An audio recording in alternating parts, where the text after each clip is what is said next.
Hola a todos. Bueno, después de haber visto el video un poco de la teoría de vectores, vamos a ver ahora cómo utilizamos estas herramientas para la resolución de ejercicios puntuales. Empezamos primeramente en la parte analítica con la resolución de operaciones, en donde básicamente vamos a tener que realizar operaciones como son la suma y la resta de vectores de manera analítica o por sus componentes. En un ejemplo puntual, si nos dan dos vectores, sea el vector A con componentes en x5 y con componentes en y-1, o escrito en forma canónica como 5y más menos 1j, y otro vector B que tiene de componentes 2 en x y 7 en y, o lo podría escribir como 2y más 7 en j. Bien, acá estoy poniendo un poco los vectores en negrita. Recuerde que un vector lo puedo identificar con una flecha arriba o con la letra negrita como lo estoy haciendo ahora. Entonces tenemos los dos vectores y me piden, por ejemplo, que yo tenga que sumarlos a los dos. La suma y la resta son operaciones muy simples porque se hacen con sus componentes homónimos. ¿Qué quiero decir? Los componentes en x se suman entre sí y los componentes en y de la misma manera. Entonces, si yo tuviera que hacer a más b, lo voy a traer un poco para arriba, a más b va a ser los componentes en x 5 más 2 y los componentes en y menos 1 más 7. Me va a estar dando el vector resultado que va a ser 7 en x y 5 en y. Si me pidieran la resta, sería también componente a componente. En este caso hay que tener cuidado y especial atención a qué vector resto en cada caso. Acá es a menos b, es decir, la componente de a le resto la de b. Queda 5 menos 2 y menos 1 menos 7. Esto me queda 3 menos 8, es decir, el vector es el 3y menos 8 en j. Les decía esto de especial atención, ¿por qué? Porque no es lo mismo hacer a menos b que hacer b menos a, es decir, al vector b restarle el vector a, que en este caso quedaría 2 menos 5 y 7 menos menos 1, 7 menos menos 1. Esto 2 menos 5 es menos 3 y 7 más 1 es 8. Entonces acá tendríamos, fíjense, dos vectores distintos. Recuerden que la posición que ocupa cada elemento importa. Entonces el vector 3 menos 8 no es el mismo que el menos 3, 8. De esta manera hacemos las operaciones elementales por componentes como son la suma y la resta.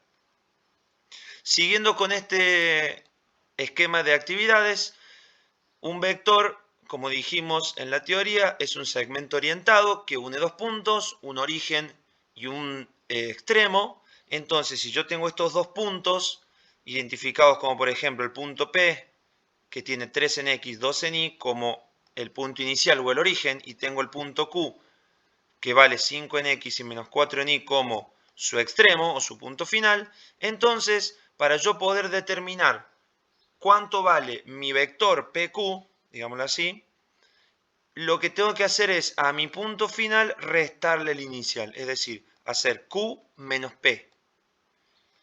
Esto equivale a decir que yo voy a tener un vector A que de componentes va a tener la componente en X de Q menos la de P, es decir, 5 menos 3, y las componentes en Y van a ser la componente en Y del punto Q menos la componente en Y del punto P. 5 menos 3 es 2, menos 4 menos 2 es 6. El vector tiene sus componentes 2 en X y menos 6 en Y. Entonces, siempre recuerden, cuando yo tengo un punto inicial y un punto final, las componentes del vector las encuentro restando el punto final al punto inicial. Acá tenemos un vector que está definido por componentes 3 menos 2 o 3 en y menos 2 en j. Y otra cuestión muy importante que definen los vectores, como hemos dicho, módulo, dirección y sentido.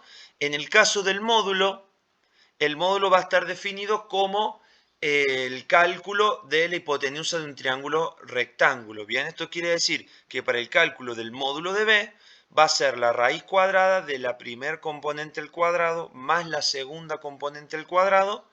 Y si este fuera un vector en el espacio, o sea, tuviera otra componente en z, sería también la suma del tercer componente al cuadrado.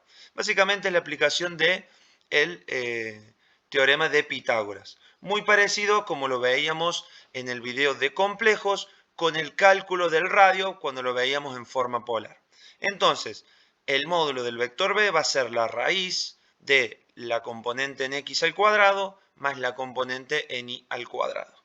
Si tuviera, repetimos, una componente más, también debería ser sumada al cuadrado. Entonces 3 al cuadrado es 9, menos 2 al cuadrado es 4. El módulo de b vale, particularmente en este caso, raíz de 13. Lo dejo anotado así, chicos, no hace falta escribirlo de manera irracional.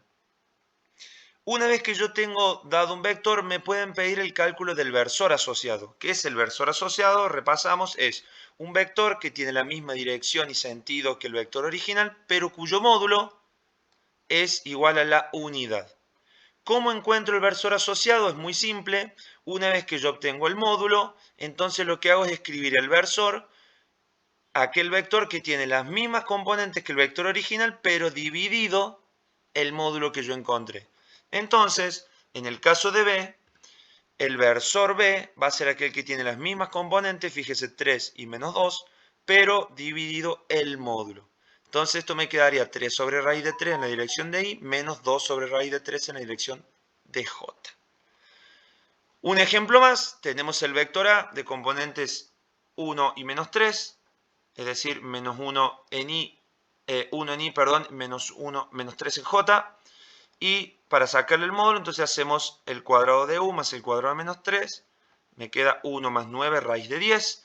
Y el versor asociado va a ser las componentes 1 y menos 3 dividido el módulo que habíamos encontrado de la resolución del cálculo del teorema de Pitágoras aplicado a encontrar la longitud o módulo de este vector en particular. Bueno, hasta acá llegamos con la práctica de hoy del tema de vectores, operaciones, módulos, versor.